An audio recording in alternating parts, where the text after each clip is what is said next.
Welcome to episode 179 of the Thunder Underground podcast. Trent and Jason here. And this week, we're very proud to announce we've got Jim Wilson here. That's awesome. This is pretty cool for both me and you because we've been a long-time follower of this guy. A fanboy moment for both of us. That's right. We're going to get into that here in just a bit. Before we do, as always, we're happily sponsored by Vitz Screen Printing and DEB Concerts. Vitz Screen Printing in Oklahoma City can print you t-shirts, hoodies, hats, anything you need of that sort. They do a lot of stuff for bands around the area, businesses, whatever you need. Hit them up on Facebook at Vitz Screen Printing. Tell them we sent you. We use them ourselves. That's right. Our t-shirts, proudly printed by Vitz Screen Printing, which you can buy at thethunderunderground.com. Yeah, just get with us. Yeah. You cannot buy them at kissonline.com. No. Maybe one day. Hopefully. I'll let Gene Simmons slap his logo on our shit and sell it on his website. Yeah, why not? Right. Yeah. But DEB Concerts is another sponsor of ours. A promoter here in Tulsa that brings in tons of kick-ass concerts. And the list just keeps on growing. Keeps on growing. Yeah, this week, in just another day or two, here at the Ideal Ballroom, July 13th, Dokken is returning. Rocket Science is opening up that, as well as Doxy. Both great openers. Both those bands have been on this podcast. Rocket Science actually opened for Dokken last time they came through. Yes. Chris McCarville from Dokken has been on this podcast. That's right. Then later this month, we've got Steelheart, July 26th at Safari Joe's H2O Water Park. That's a outdoor event, obviously. Yeah. It's at the water park here in Tulsa. And it's as far as I think I don't know if it's 18 or 21 and up. It's an adults only thing that the water park does on Thursday nights. But Steelheart's part of that. On July 26th, Rocket Science is also opening that up. And then July 28th, 2 nights later, we've got Bisto Blanco at the Ideal Ballroom. It's free. That's free. That is a very good price, which means, like we've said every time, you have no excuse. You have no excuse to not go to any of these great shows, but especially when it doesn't cost you anything. That's right. That's right. And this one has Driver and Down for Five opening up. Both those bands as well have been on this podcast. Yes. And then what do we got? We got August 18th, Faster Pussycat with Don Jameson and Dead Metal Society opening that thing up. And then just announced this week, October 5th, Sebastian Bach with Monty Pittman. I know, that's insane. Yeah, 2 people that, I didn't think could be coming to Tulsa anytime soon, because I don't even remember the last time Sebastian Bach even played Tulsa. Yeah. Literally. Yeah. And then just thinking, I've always thought it'd be cool to see Monty Pittman, but didn't really think that chance would come around. Yeah. So here we are. So we'll definitely be at that one. And then we've got also recently announced November 3rd, Kicks, another amazing live band. Oh, man, that's going to be crazy. If you want the true definition of rock and roll, that's it. Go see a Kicks show. That's right. Then later on, not later on that month, about a month later, December 8th, we've got LA Guns with Junkyard. Fuck yeah. And that'll be another party. I saw LA Guns last time they came through. They were great. I've yet to see Junkyard, but I am highly anticipating. Yeah, I can't wait for Junkyard, man. That's going to be great. Yeah, their new album that came out last year is pretty damn good. Mm-hmm. And, of course, their first couple albums will knock you on your ass. So, yeah, all this great stuff is being brought to you by DEB Concerts. Very happy that they're a sponsor, and we'll keep letting you know everything they keep bringing our way. Hell yeah. All right, before we get into this talk about Jim Wilson, we're going to play some music for you. We're going to play this track by a brand new single. He has a video out for it as well, but this is called Done So Much by Dusty Grant.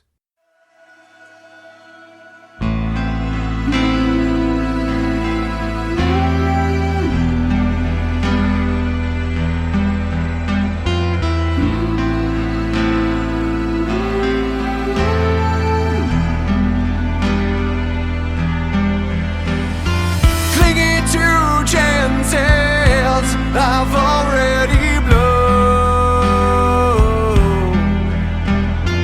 picking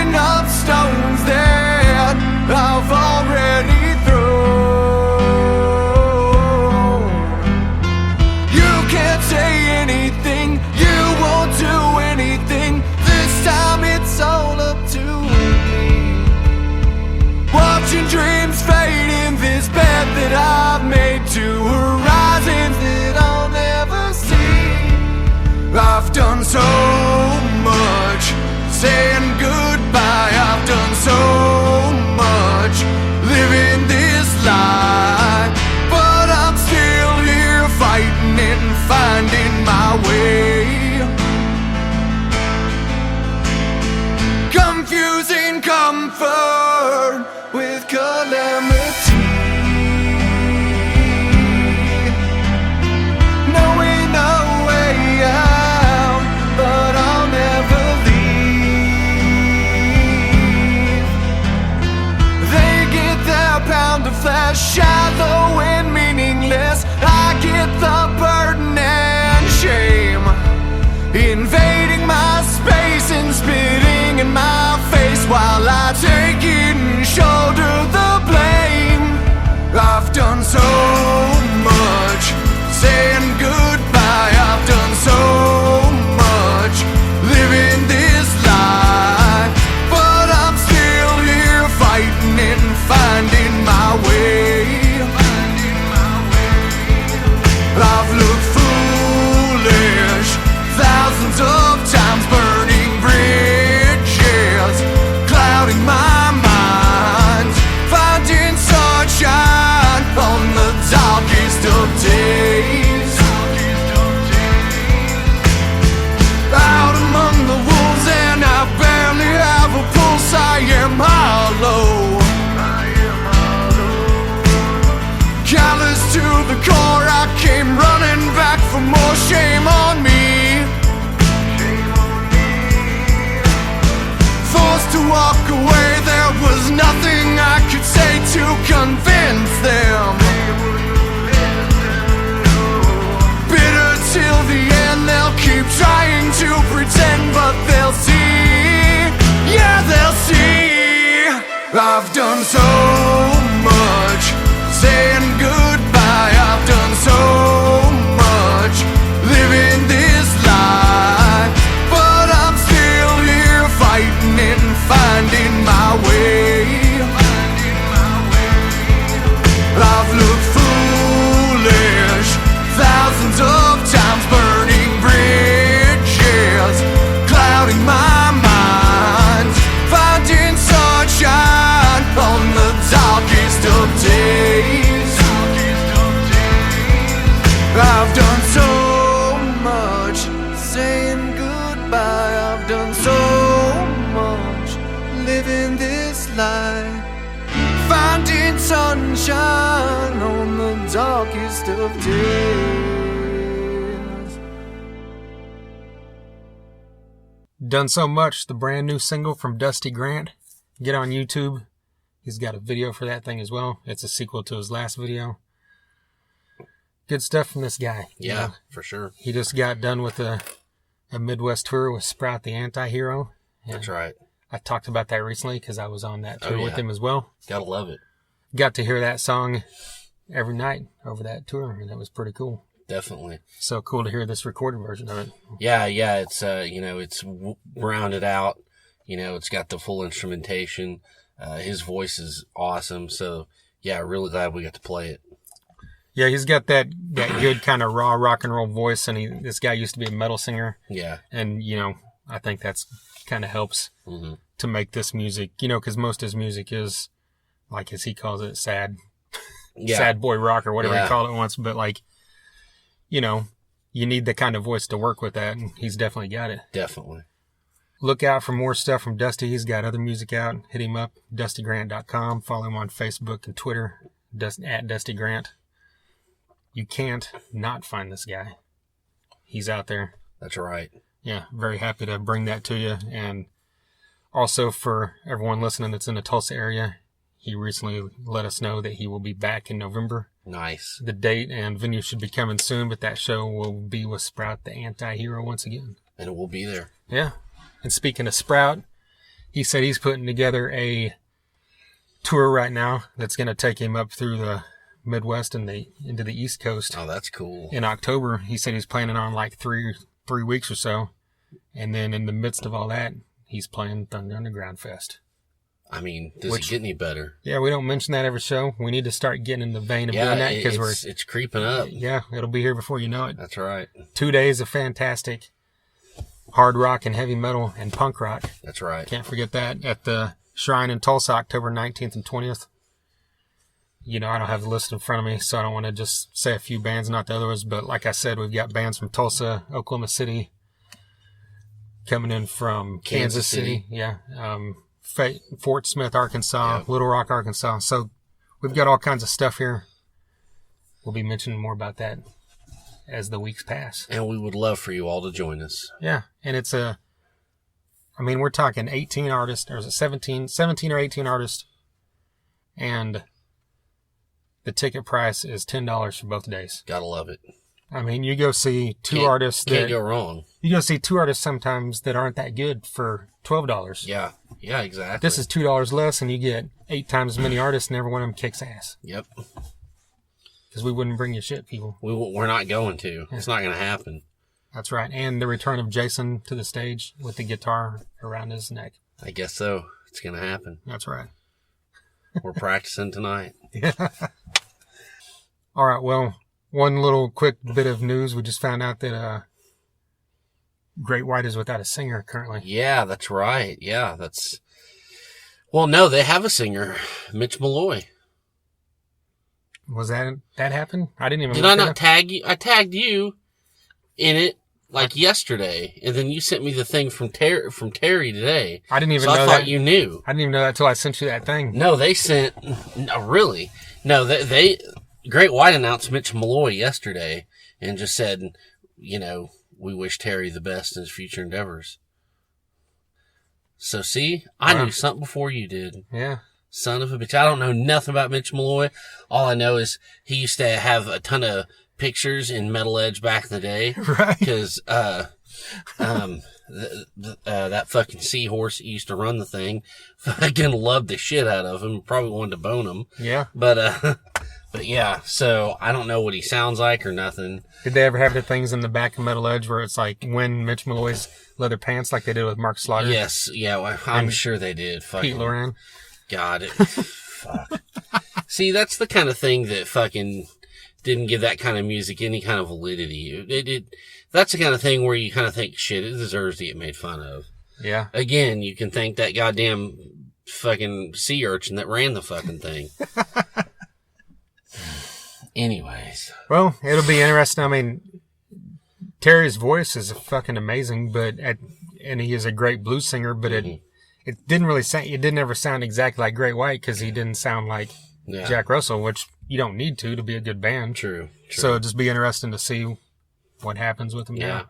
We'll see, you know. I think maybe we need to get our friend Mark Kendall We might back need on to this get him back podcast for a third time. Explain some things. Yeah, just let us know what's up. I'm sure he'd do it. Yeah, he probably would. He likes you. Yeah, well, he likes you too. Oh, okay, that's good to know. All right, well, switching gears here. Jim Wilson. Yes. If you don't know who this guy is, There's a chance a lot of people might not. that's right. And that's always... Jim Wilson's one of those guys that's always bummed me out that a lot of people don't know who he Oh, is. definitely. And I think that's the way that a lot of people feel. I think that wasn't that the reason that kind of that Scott Ian said that they put together Motor Sister in the first place? Yeah, just was to to be able kinda to bring this music out to more people. Bring the music of Jim Wilson and Mother Superior to more people because it needed to be heard. It needs to be heard. Yeah. Well, a quick rundown. Jim Wilson had the band Mother Superior. Yes.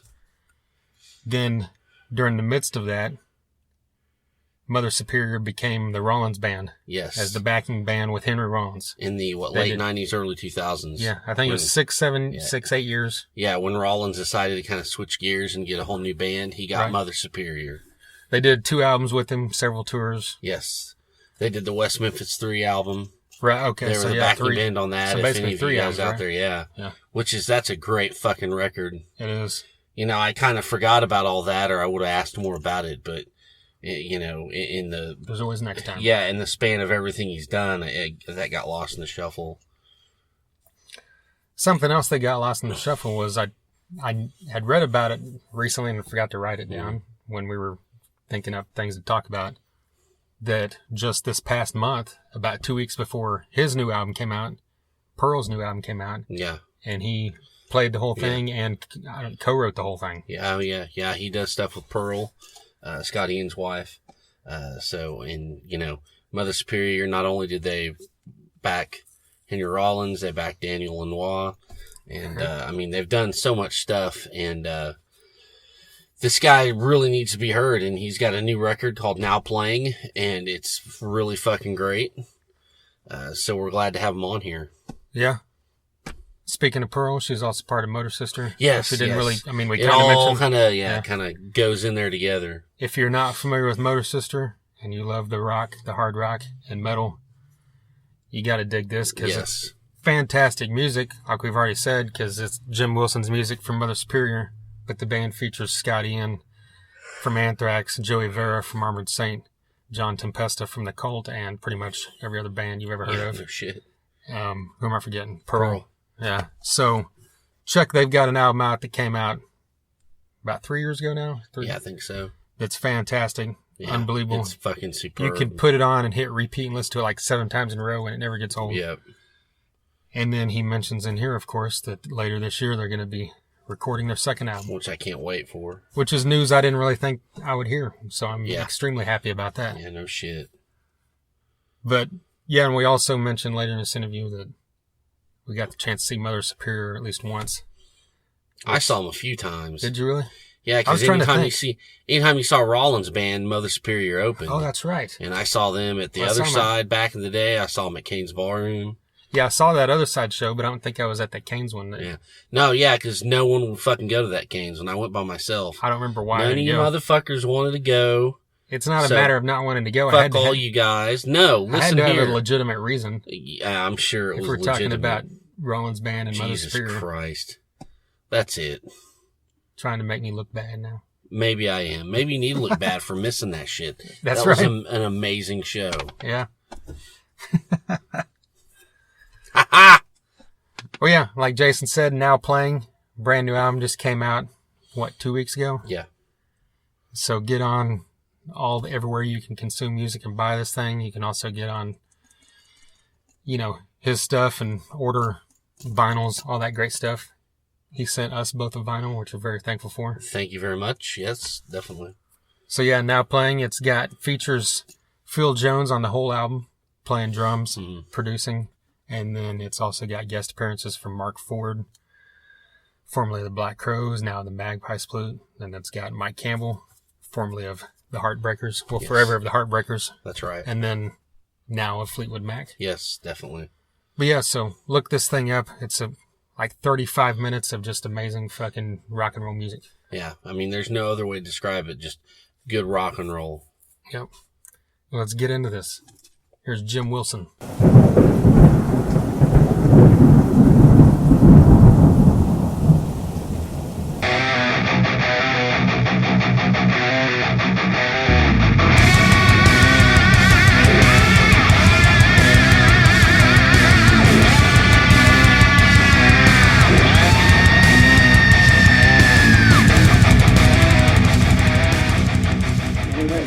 Great. It almost went too smooth. I got to open the show with a couple acoustic songs and had some guests, and then the band came on, and we did the album back to front to back, and I had a killer band. Phil Jones is the drummer and the producer, a guy that I've admired for years and just got to know him in the past couple of years. But he kind of put together the band based on players that were on the album, and some other. I played most of the bass on the record, but a guy named Michael Manel played on 2 songs, but he played the whole set, and he's a monster bass player and great singer too. And we had Gia Chambodi, who used to sing with Springsteen, and she's a great soulful background singer, and she loves the music. So everybody gave it 100%, and it was a free show, so like everybody I've ever known in Los Angeles was there, so it was kind of like having a huge birthday party or something, but it sounded great and the music went great. So did you guys have any rehearsals, or was that just a jump right into it kind of thing? A couple rehearsals. The saxophone player was out of town. He plays with Joe Bonamassa, and he also plays in that David Bowie tribute thing that's traveling everywhere right now, and he didn't make the rehearsals, but he's so good that he played all over the record too. So other than that, everybody rehearsed a bit. We got to make a few mistakes before we played in front of people. And a great guitar player too named Robert Davis, who's played with Waddy Wachtel, which I first saw Phil Jones play with also. And Robert just kind of helped me to be able to just sing by playing a lot of rhythm guitar and some solos too. So it was super fun for me. Yeah, well, you mentioned Phil Jones a couple of times, and he produced Now Playing. Like, talk about what he brought to the table. Well, let's see. I'll take it back to I used to go see Waddy Wachtel's all-star band on Pico all the time. They used to play like every Monday night, and Phil Jones was playing drums. And I always used to watch Phil the most when I would go see that band. And Waddy's such a great guitar player, and Bernard Fowler was up there, and all kinds of great singers and players. But I would just watch Phil going, man, that guy is a great rock and roll drummer, like Phil Rudd from AC/DC or something, just solid rock. And finally got to talk to him a few years later when he was playing with Peggy Young, who is now Neil Young's ex-wife, but that's a whole other story. And we were in Toronto together, and we played a festival and got to have lunch in the artist area or whatever. And that's when I first remember talking to him and telling him how great, he also plays on Roy Orbison's You Got It, and he plays a percussion on some Stone stuff, and he's just so solid. He was with Tom Petty and the Heartbreakers. He played percussion with them since the third album, and then of course he played all the drums on Full Moon Fever. But one day he just got in touch on Facebook and said, we should jam sometime. And I said, where do you jam? And he said, I have a studio here at my place. Bring some songs. So I brought some songs over, and we recorded a few that day, and then just kept going. And we did, when we said, okay, we have an album, we had 18 songs recorded, and we have more now. But, it was great to cut out. There's some really good stuff in the other 8 songs that didn't make the album, but if they rise to the top, they'll come next time, But I'm excited for some other new stuff we've been working on as well. So he's just a great friend, and I go over there and bring my guitars, and his drums are always set up and ready to record, and I play him the song maybe 2-3 times, and then he's already ready to go, and always lays down a great track, and then we just kind of build it from there. And he, as a producer too, it's his studio. I walk away at the end of the night, and Phil keeps going. He can go out there anytime and mess around with stuff, and have production ideas and have vocal ideas. And even after we recorded a bunch of the tracks we knew we were going to use, Phil bought a new microphone for his studio, and we went up to this cabin in Riverside and redid all the vocals again, just trying to get a better sound and better performances, and that kind of stuff, for me as the I hate to say artist, but as the songwriter or whatever, you always kind of want to go, once you're satisfied, you want to go, okay, that's it. But he keeps searching, and the end result is awesome. So I guess through that is how the collaboration with Mike Campbell came about?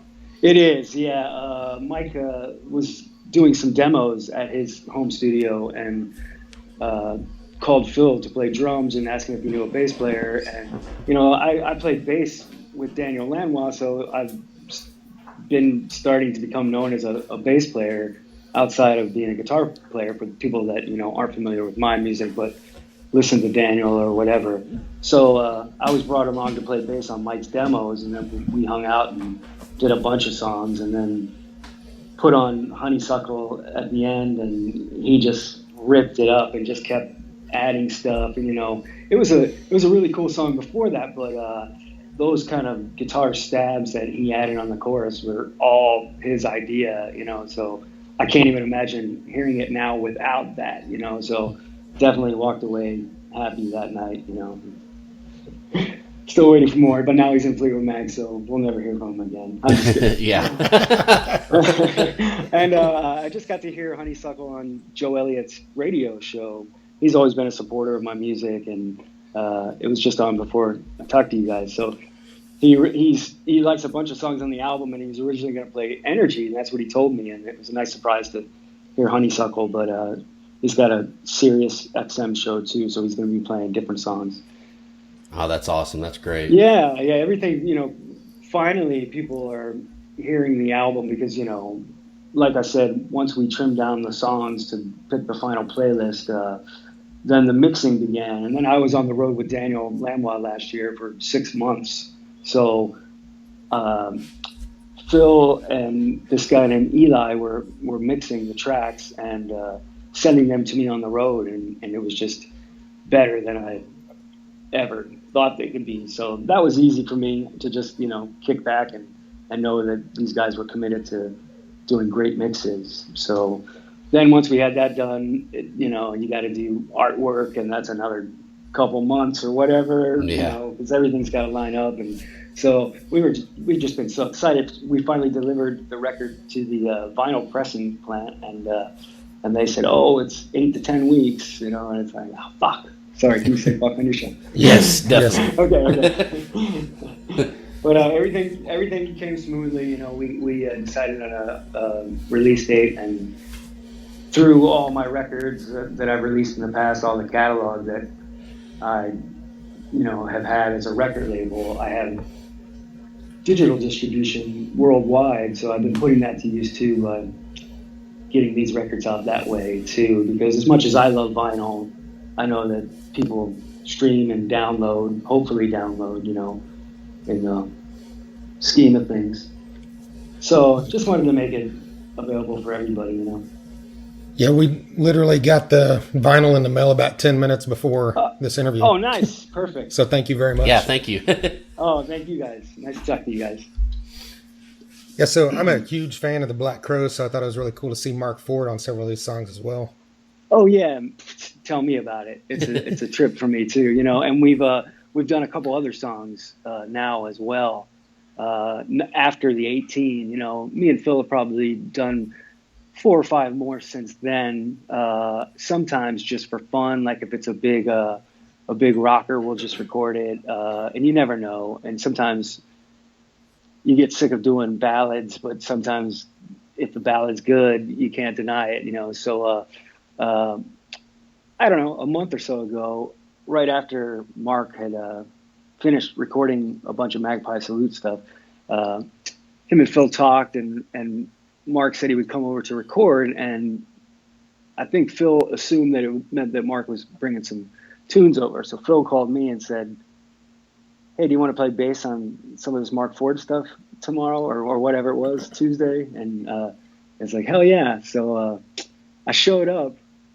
I think I partied a little too much the night before, so I was a little kind of groggy, but excited to play bass for Mark Ford, and Mark showed up and he was like, so what are we doing today? And Phil said, oh, I thought we were doing a couple of your songs or something. He's like, oh, I don't have any songs. I just did the Magpie record, so I don't have anything.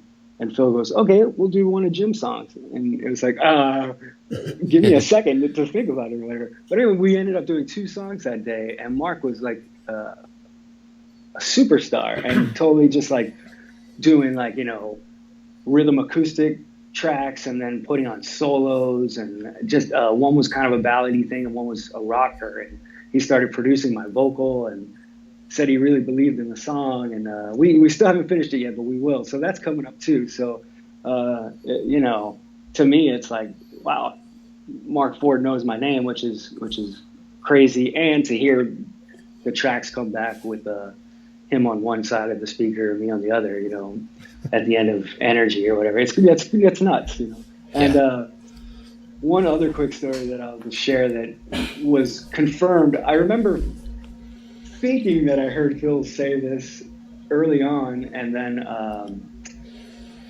it was confirmed one of the last times Phil was talking about it. But the first time Phil played Disillusion for Mark before he played on it, he immediately said, Funkadelic. which is like the greatest compliment that could ever be. So I'll leave it at that. Yeah. No, I'm a huge Black Rose fan too, and we were, you know, I got to ask him some crazy questions when we were outside that I probably can't repeat, you know, about the whole situations, but he was super excited about the record, and, you know, it's going to be a good thing. Yeah, that's great. I'm glad those guys are playing together again. Yeah. Well, you know, I got to say, I love the song I Can't Hear You, and maybe this speaks to my lack of diversity, yes, but you're welcome. But the flute in it, I really dug. I hadn't heard that in something in quite a while, so talk about how that came about. I thought that was really cool. It is funny. It is funny because it was Phil's idea, and I think the very first time that Phil mentioned to me that we should have a flute solo. I know this guy, they can do a flute solo. And in my mind, I was a little bit like, kind of like, oh, a flute solo? I'm not sure, you know. I mean, you know, and then when it happened, it was so good and real and soulful that then I realized how many great songs that I love that do have flute on it, you know, and it has been getting a great response, you know, and I have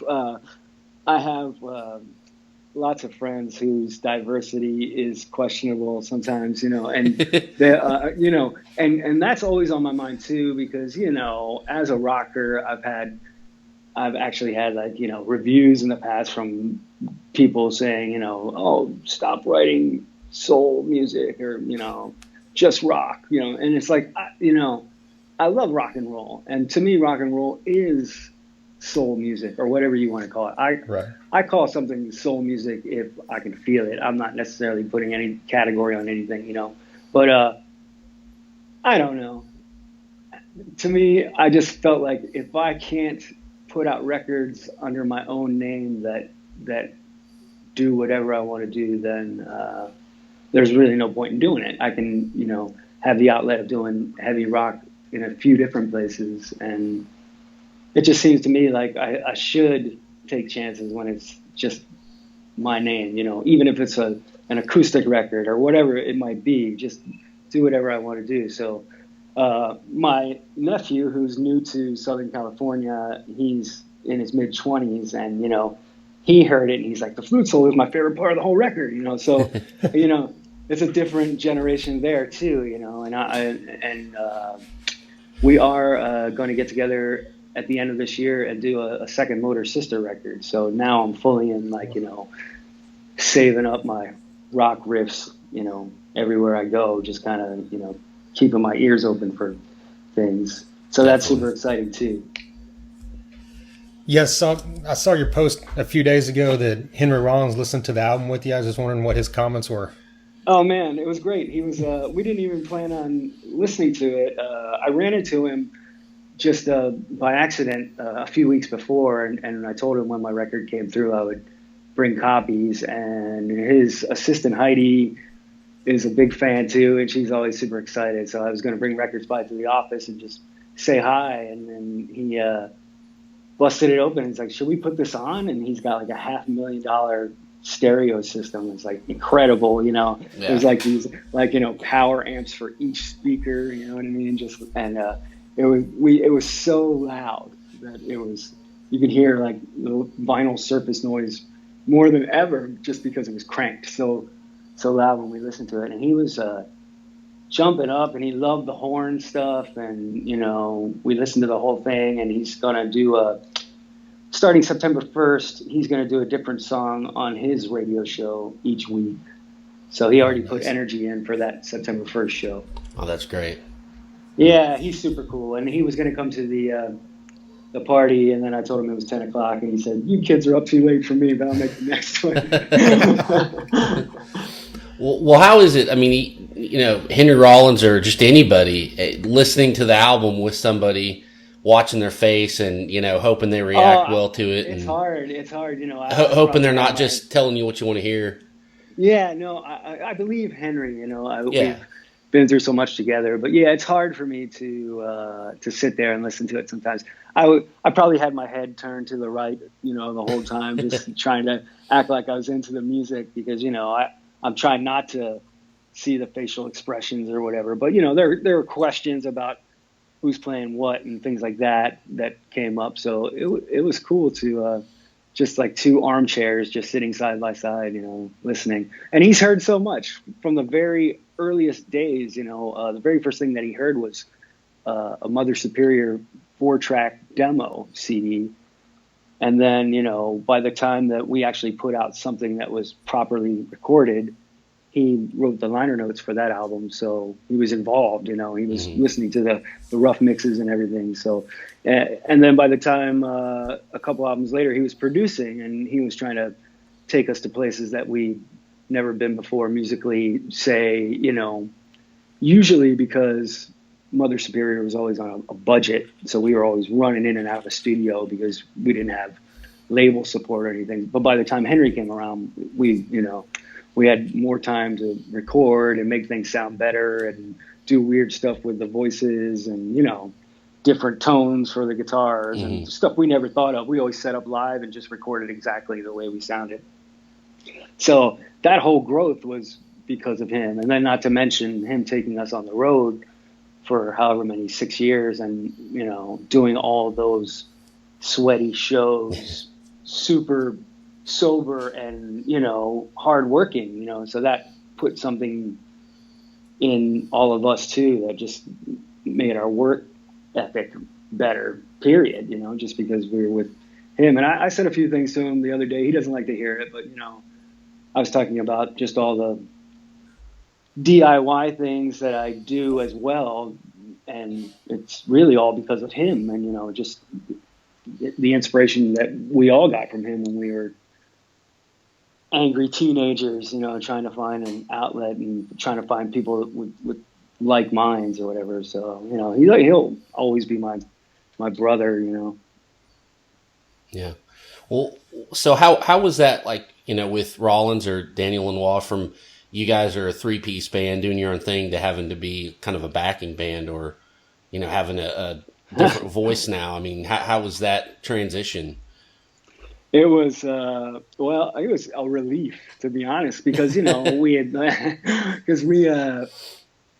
like I said, you know, Mother Superior was unique. So I think that we were so kind of against the grain that it worked against us sometimes, but, you know, on the same whatever, it also, we had people that really believed in what we were doing. So we were always trying to hang in there. But, you know, meanwhile, all of our heroes and all of our peers are like going on the road, and we're playing a little bar down the street and chasing people out because we're so fucking loud, you know what I mean? But it was fun. It was fun. But, you know, we were so inspired by like Humble Pie and MC5 and whatever, that, I mean, Kiss, of course. So we always wanted to play, you know, arena style, and that's the way it was supposed to sound anyway. We were a power trio. I mean, that was all it was to it. We could have had another guitar player and turned down to, like, you know, have a nice balance, but no, it was all about, you know, everybody trying to outbash the other guy, and then I had to sing over top of it, you know. So not only was it nice to be recognized by these other guys, and such complete opposites too, you know, that recognized that we were kind of a unit. So, and it made it easy too, because I didn't have to fire anybody or tell anybody that they're not needed, or, you know what I mean? Yeah. They're welcome to come along for the ride, you know, so that made it easy. But it was a trip, and we did the Rise Above thing, the Black Flag tribute thing. That was the last time we toured with Henry, and that was so intense, and, you know, the fans were so into it, and we had to work so hard every night. And then went right out and played with Daniel right after that, for the first time in Austin, Texas, and it was a completely different thing, you know. And that was Genius Night too. We got to play with Richie Havens. We did Freedom, that he did at Woodstock with him, and you know, everybody was at that show in Austin, from Billy Gibbons to Steve Gorman from the Black Crowes. I bought him a beer that night. He asked for a Shiner Bock, and I didn't even know what it was, so I had to ask the bartender. I said, "A Shiner Bock?" Now I know. Nice. Well, you know, what came first for you? Was it guitar or singing, or did singing just come out of necessity? Well, yeah, my dad played guitar, so there were always guitars around the house. Gotcha, yeah. And at first, my first instrument that I got was drums when I was a super kid, like 8 or something, you know. But that soon became, and I played drums pretty good, but you know, I wanted to sing and play guitar. It just became more important. Or maybe I was the one that could do it in the neighborhood or whatever, but just trying to get like other music-minded kids to come over and jam. So it always ended up somebody would play the drums and I would play guitar and sing. So I guess that's how that started. And then, you know, even when I came to California, I really just wanted to. I love music so much and all different kinds of music that I thought that I was going to explore songwriting as a sole profession. Like, you know, I played in bands before I left Delaware with my friends and stuff. And I just, until I met Jason McEnroe, the first drummer of Mother Superior, I never even really said, oh, we should get a band and start playing clubs or whatever. So I kind of wanted to be a songwriter and just do like record demos all the time and, you know, try to give those to people. And, you know, somehow maybe that's happening more now than ever after all this time. But, you know, it just turned into like, maybe my songs are too weird for anybody else. So maybe I should start playing in a band. But, something else I didn't mention yet is I'm going to be writing songs, or I am writing songs for Bernard Fowler, who is the Rolling Stones background singer. I don't know if you know who he is, but he's been with the Stones since '89, I think, and he basically sings everything with Mick. But wow. He called me and asked me if I'd write songs for his next album. So I've been coming up with a bunch of stuff for him, and then he got called away to do the Stones tour, and as soon as he gets done with those jokers, then we can start making some music. Well, when you're writing for someone else like that, do you just listen to a lot of their stuff to get inspiration, or how do you? No, I try not to. I mean, I'm familiar with Bernard's stuff, but I try. The conversation I had with him, I said, "What kind of stuff do you want?" And his response was, "You know what kind of stuff I want." I said, "I know what kind of stuff you want." So I've just been coming up with stuff that I know that are maybe mutual influences, and, you know, a little bit rock and roll and a little bit funky and a little bit Marvin Gaye and a little bit Rod Stewart or whatever, you know. Yeah. So I just try to think of it like that, you know, just come up with some grooves that he'll respond to. He told me he's been singing some stuff in hotel rooms, and, you know, I think they're almost finished. They have 2 more shows or something, and he'll be back in LA.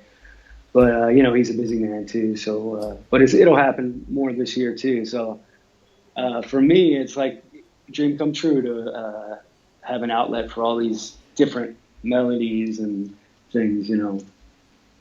I work hard on them. Yeah. Well, you mentioned that Motor Sister is going to record a second album later this year, and I saw you guys have that show in September. Yeah. Is this just something? We're doing the show first. Okay. We're just doing a show just to do it again, and then right after that, we're going into a studio for a couple of days to write and work on some riffs that are laying around and play them live together and see what's happening, you know, maybe go through a bunch of things in a couple of days and listen to what we did, and then figure out which ones are sticking out. But I'm pretty sure it's going to be all new material. Last time, of course, it was, you know, a collection of old Mother Superior songs. But yeah, we want to do a bunch of new stuff, and I'm excited to write with everybody and incorporate everybody more. And also, I really want it to just be kick-ass, high-energy rock and roll, you know, just so if we keep that in mind too, and you know, it's got to be good, or it's got to be, you know, better than whatever that was, like a greatest hits, you know what I mean? So it might take a little bit of work, but I wrote a bunch of things last year when we first talked about, yes, we're going to do a second record, and then, you know, same thing. Anthrax has been so successful recently, and as have the Cult, you know, and Joey's band Armored Saint too have been super busy. So it's not like, you know, everybody's sitting around going, no, we don't want to do it. It's totally, you know, everybody's got a schedule, and then as soon as, you know, as soon as one thing is successful, you know, it always gets followed by something else. So that's just the way it is. So we've been patient, and I did a bunch of things at home before and sent them to everybody and got some good response on a couple of those. So we've got a good starting point. And then the best part about it will be seeing what comes up in the next few months as the idea gets closer. It's kind of like, I get excited, you know, I can just take a walk and just think about what I want a track to sound like on the album. And, you know, sometimes you can just come up with a riff in your head just from letting it be natural, you know. So you guessing that'd be like a 2019 release, probably? 2019 for sure. Yeah. By the time it would all get recorded and mixed, and you know, come up with a title, that always takes. The title takes 3 months, you know. It's hard, you know, and everybody's. It's not like a problem thing. It's just everybody's trying to come up with the best thing, you know. So I think maybe we should just call it Motor Sister 2. Yeah. Be easy. I mean, yeah, you know, and it kind of just is it's just one of those twos. Hey, if it's good enough for Led Zeppelin, it's good enough for everybody, right? And Van Halen, yeah. Well, speaking like guys like Scotty and Tempesta, Joey Vera, Henry Rollins, Mike Campbell, Phil Jones, all these guys span the gamut. Are there any people out there that you would love to work with, or at least you know, get on stage with? Oh man, there's tons. But you know, I've also been in touch with Cheap Trick's drummer Dax Nielsen, Rick's son, and that's been a thrill for me too. You know, I try not to talk too much about his dad when I see him, but he's super cool and he likes the music, and you know, Cheap Trick's one of my favorite bands of all time. So you know, I would always think about, you know, playing guitar and just watching. I've met those guys just in passing and played with them with Rollins and played with them with Wayne Kramer and, you know, had a few conversations, but, you know, they're Cheap Trick, so they got a lot of other stuff on their mind. And, you know, I've always said I've never met a Beatle and I've never met a Rolling Stone, and they're my two favorite bands. Obviously, I'm not going to play with the Beatles anytime soon, but and I'm not going to play with the Rolling Stones either, but, you know, maybe Bernard might be able to get Ronnie Wood to play on a track on the record or something if we start recording some stuff. And I have, you know, there's still a lot. I talk a lot about, you know, there's a song on the record called No Heroes Anymore. And I've lost a lot of my heroes just, you know, from death and, you know, maybe also their musical genius has died, you know, or whatever. But I still got some out there. Little Richard, you know, I'd like to sing a song with Little Richard one day. Before that's not possible. Yeah. Okay. You know, I'm sure there's more. We kind of Paul McCartney, if you're listening. A funny story though, when we after we finished recording at Mike Campbell's house, we went to have Thai food at this place around the corner that he loves, and it was me, Mike Campbell, and Phil Jones, and I was getting a bunch of insider stories, listening to those guys reminisce and whatever, and Paul McCartney's drummer, Abe Laboriel Jr., walked up to our table with his hands folded to Mike and said, "Sorry to bother you. I just want to say I'm a huge fan." And we were like, "We're huge fans," you know. So that was pretty cool, and that was only because of Mike Campbell, that he recognized Mike Campbell or whatever. But he was there with his whole family, his mom and his dad, and he brought them over to the table and introduced them too on the way out, and that was sweet. Never a dull moment in Hollywood. That's right. Never. We kind of alluded to it earlier, talking about streaming and stuff, but a lot has changed since you entered the music business with the way music's consumed. Do you like the state of things now, or? Well, what can I say? Yes. I mean, it's pretty amazing that it's so, we were talking about digital distribution, and, you know, all I have to do is download WAV files and artwork into my computer and send them to my distributor and say the release date is June 29th, and then boom, it's everywhere, you know, that day. So that's amazing. You know, I've been utilizing my label also. My friend Rocco DeLuca, who I don't know if you know, he's a great guitar player, great singer. he's made a lot of records, and he was looking for an outlet for some of his live off the floor material, and he was putting it up on Bandcamp and some other sites. And I suggested, hey, if you want to release stuff through my label, it'll be on Spotify, Pandora, everywhere the day it's released. And I told him, I'll give you the best record deal ever. It's all you. Like, you know, it's just, as long as there's no work for me, I can just put up your stuff. And if you want to promote it, that's all you and your money or whatever. But it's cool that I have like a little label that's so easy to deal with, because even in the Mother Superior days, we were independent. So we would have to press our own records and things like that. And we had to deal with distributors. And so I kind of have that, and I worked in record stores for years, so I have that knowledge. But it's a new world, and you know, every time you get into an Uber or whatever, they're either listening to Pandora or Spotify, and I have to get in touch with my digital people tomorrow or Monday, because there's another artist named Jim Wilson who is basically a new age We were just talking about that. We talked about that today, because when you look up your name, it's a different dude, but then your album cover under it. It gets us all mixed up. That's the computer problem, you know. And he's my Facebook friend. We've had conversations, and our music is so different. But that's the thing on Pandora.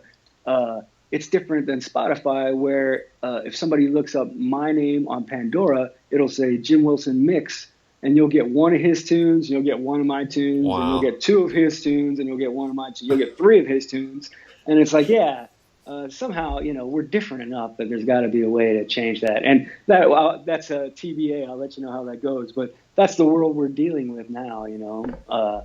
And fortunately, it's worthy enough to press vinyl these days. And I just got a distribution deal for my vinyl too, so it'll be coming out. It'll be available through City Hall Records in U.S. and Canada. So that's kind of a relief for me too, because we sold a lot of pre-orders, and I was, you know, taking a lot of records to the post office, and that was getting old. But no, I appreciate it. But, you know, it's nice to have somebody that we can turn the records over to and get them in the stores, you know, without having to do any of that kind of work. So it's still, it's a game, and just trying to still figure it out. And the only thing I can figure so far is just to embrace it all. So that's what I've been trying to do. Was this something you think you would do more shows across the country, or is it? Well, for sure. We got another LA show coming up in a month or so as part of the International Pop Overthrow Festival that goes on here every year. And after that, I say yes, I would love to. And I'm talking to someone today about some possible Canadian things, and but again, you know, the Motor Sister thing is going to be right around the corner too, and if we get involved in something, it's, you know, it's always that, you know, you're fortunate to have the work, but when it comes down to being involved in multiple things, then you always kind of have to think ahead a little bit, you know. It's good to be busy, but it's always like, oh, I can't do it that time or whatever, you know. Yeah. Yeah, that's why I assume it'd be hard to ever get Motor Sister out on the road when you're dealing with 5 people's completely different schedules, you know? Yeah, I see a little light, though, because I feel like everybody's kind of coming to a close of all the things they've been doing. Obviously, Anthrax has been on the road for a long time, and they'll probably get together and make another record soon. But, you know, unless they did a greatest hits tour or something, it's probably time for a little bit of a break, you know what I mean? I'm not sure, but it seems like Scott has enough on his enough opening on his schedule. It just so happened that Scott and Pearl were driving around and listening to the first Motor Sister album, and just said, fuck, it's time to do it. So everybody just said, yes, please. Well, I don't mean to fanboy out on you here during this interview. Oh, no, please. One of the shows I still tell people about to this day was a Mother Superior show we saw in Austin, like, man, was it 2002, I think? I think so, yeah. You guys played a tiny place that used to be a gas station. I think it was called the filling station, yeah. During South by Southwest. Yeah. Wow, and it was fucking cool. Amazing. So that was the original lineup, which, yeah. Yeah. Understandably. Yeah, you know, they never knew what to do with us. I always thought it was funny that when we started, they compared us to Grand Funk Railroad or whatever. And I love Grand Funk Railroad, but it was kind of like a bummer to like, you know, just get a sentence somewhere and say like, this is the new Grand Funk Railroad. It's like, what?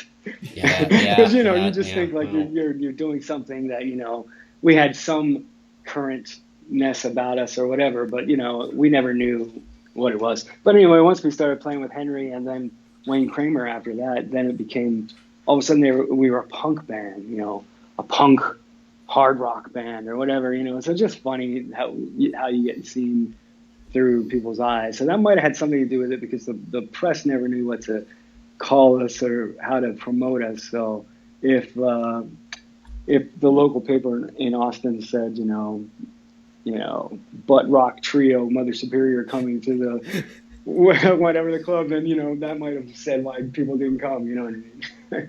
Or we might have just drove out because we were so loud. We were loud, right? yeah, very.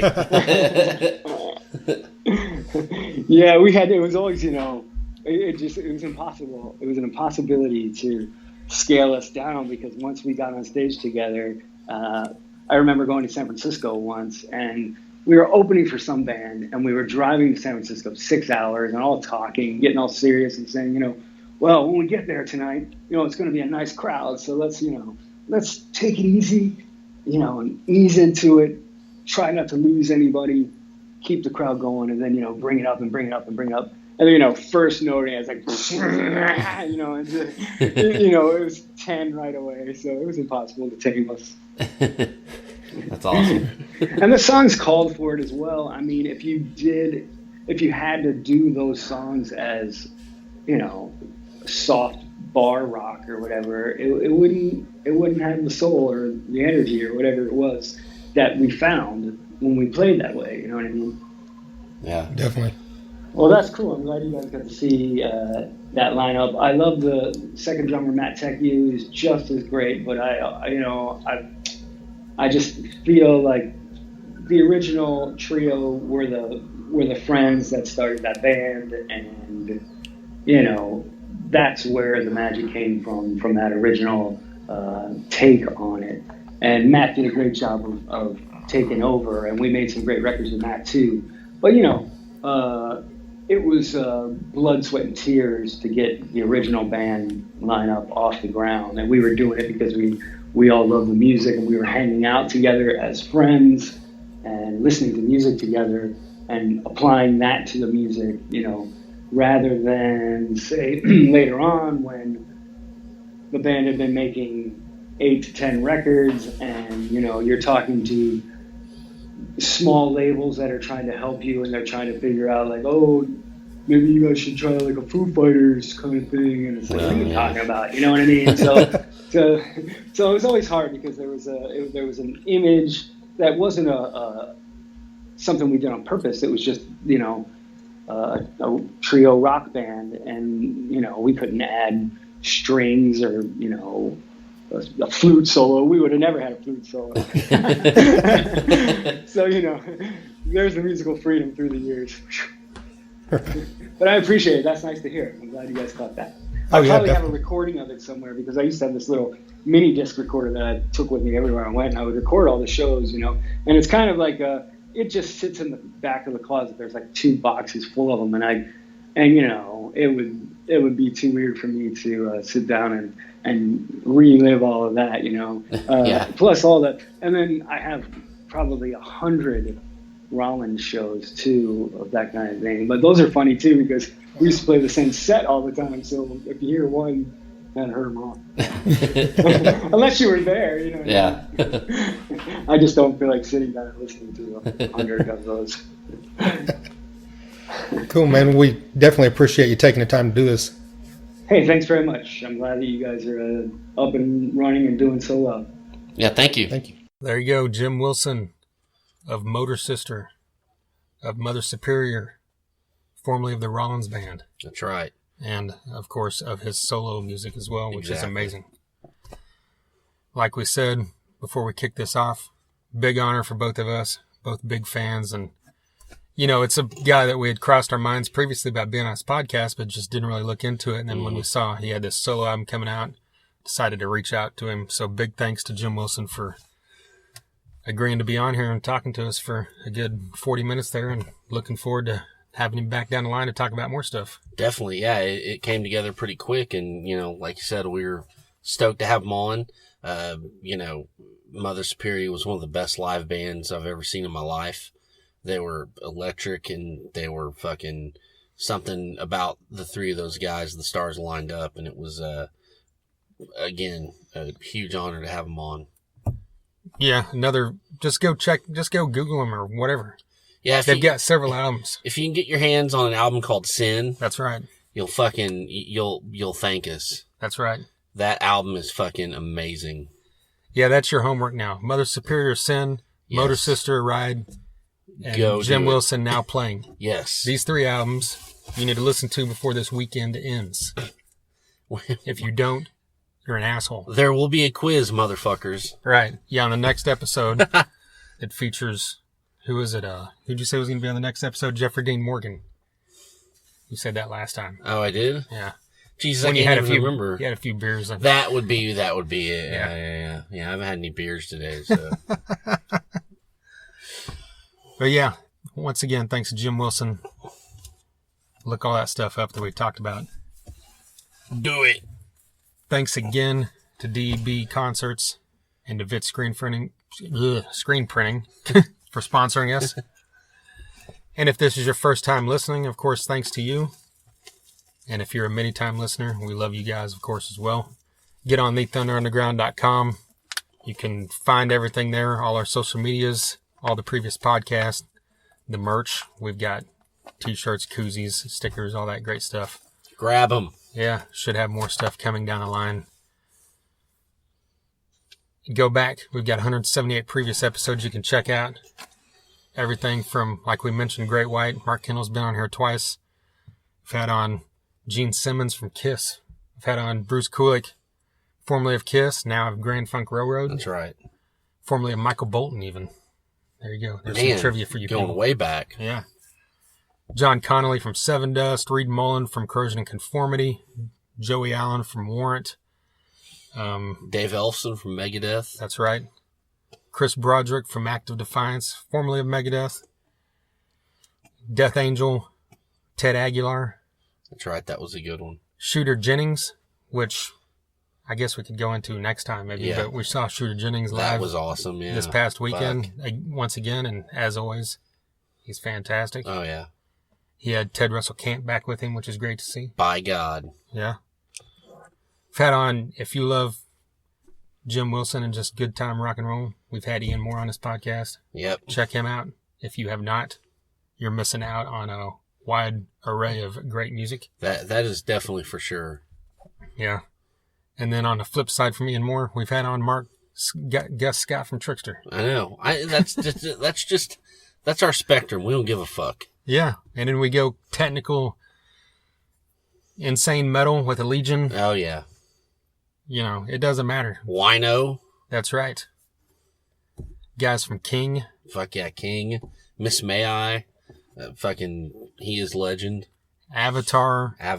Ian Hogland from Europe. So see, we just don't give a fuck. That's right. We do give a fuck, but we don't give a fuck about where you lie in the span of rock and roll. That's right. Is what you mean. Something like that, yeah. Right. All right, well, maybe we should shut up and get out of here. All right. All right, until next time. Thunder Underground, y'all.